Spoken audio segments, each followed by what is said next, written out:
Have you ever wondered how empires really fall? It's not always with a climactic battle or a barbarian invasion. Sometimes the end comes quietly, with the stroke of a pen on a loan document. Throughout history, debt has been one of the most powerful and insidious tools ever created.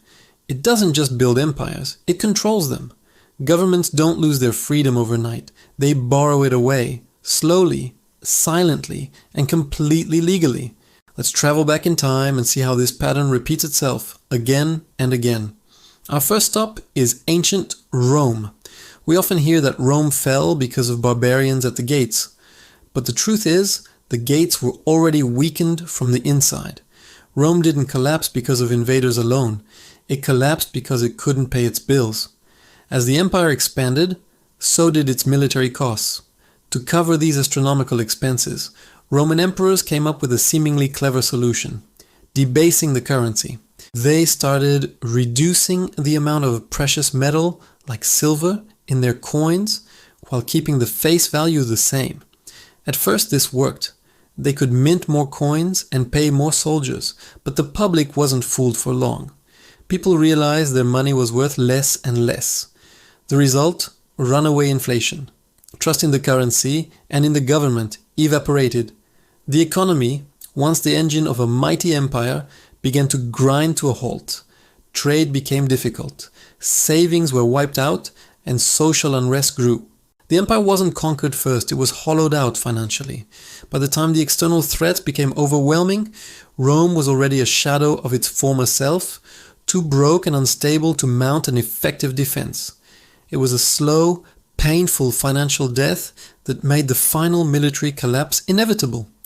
Now let's jump forward more than 1,000 years to 18th century France, a kingdom that looked like the pinnacle of European power and culture. But beneath the glittering surface of Versailles, a financial time bomb was ticking. France wasn't defeated by revolutionaries initially. It was defeated by its own balance sheet. Decades of expensive wars, from the 7 Years' War to, ironically, funding the American Revolution against its rival Britain, had drained the royal treasury dry. By the 1780s, the situation was dire. The French government was spending more than half of its entire annual revenue just to pay the interest on its massive debts. Think about that. Not paying down the debt itself, just the interest.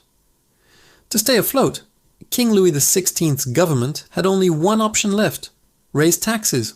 But who would they tax? The nobility and the clergy were largely exempt. The burden fell squarely on the shoulders of the common people, the Third Estate, who were already struggling to put food on the table. The new taxes were the final straw. The people revolted. Debt didn't just destabilize the French state. It lit the fuse for one of the most violent and transformative revolutions in human history. The storming of the Bastille wasn't just a political act. It was the explosive result of a kingdom that had borrowed its way into bankruptcy and social collapse. Let's shift our gaze eastward, to the Ottoman Empire in the 19th century. Once known as the sick man of Europe, its illness wasn't just military or political, it was profoundly financial. To modernize its army and administration and keep up with the European powers, the Ottoman sultans began taking out huge loans from foreign banks, particularly from Britain and France. For a while, this infusion of cash kept the empire afloat, but the debts kept piling up and the interest payments became crippling. Eventually, the inevitable happened. The Ottoman government defaulted. It could no longer repay what it owed. Did the foreign powers invade? No. They did something far more sophisticated. In 1881, they forced the Sultan to accept the establishment of the Ottoman Public Debt Administration. This was an organization controlled entirely by foreign creditors. It was given direct control over the most lucrative sources of the empire's revenue: customs duties, taxes on salt and tobacco, revenue from stamps. All of it now went directly to the foreign bankers to pay off the debt. The Sultan and his government still ruled on paper. They had a palace, an army, and a flag. But financially, they were owned. Key economic decisions were no longer made in Istanbul, but in the boardrooms of London and Paris. The Ottoman Empire had effectively surrendered its economic sovereignty without a single shot being fired. It was a quiet, bureaucratic conquest. This pattern isn't confined to ancient or distant empires. Let's look at a more modern example. Germany, after World War I. The Treaty of Versailles imposed staggering war reparations on Germany, a debt so large it was impossible for the crippled post-war economy to pay. Faced with this insurmountable obligation, the Weimar government resorted to the only tool it had left, the printing press.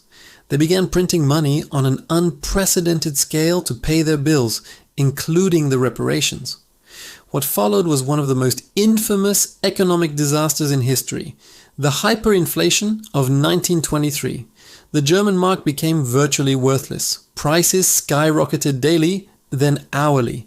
People's life savings were wiped out in an instant. A worker's wages collected in the morning would be worthless by the evening. People literally carried cash in wheelbarrows, not to feel rich, but just to buy a loaf of bread.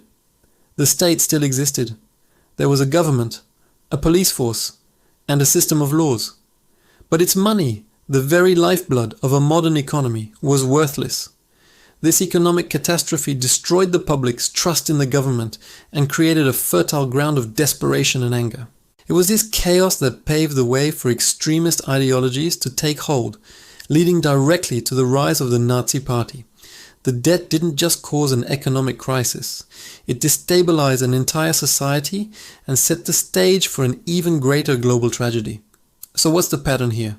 Rome, France, the Ottoman Empire, Weimar, Germany. In every case, the story unfolds in a chillingly similar way. It starts with a problem, a war to win, an administration to fund, a rival to beat. Debt arrives looking like a savior, a helpful tool to solve an immediate crisis. The borrowing starts small, then grows. The interest compounds silently, relentlessly. Over time, the government's focus shifts. Instead of making decisions that benefit its citizens, it starts making decisions that will appease its creditors. Budgets are no longer about building roads, schools, or hospitals. They're about making the next interest payment. Policies are designed for short-term financial survival, not long-term national progress. Control quietly slips away from the elected or appointed rulers and into the hands of the lenders, whether they are foreign banks, international institutions, or other nations. History shows this with brutal clarity. Empires don't fall when they run out of soldiers. They fall when they run out of money and lose control of their own finances. Debt doesn't march on a capital city with an army. It arrives as a friendly loan, an offer of help, and by the time a government realizes the true cost, by the time it feels the chains, it's often too late.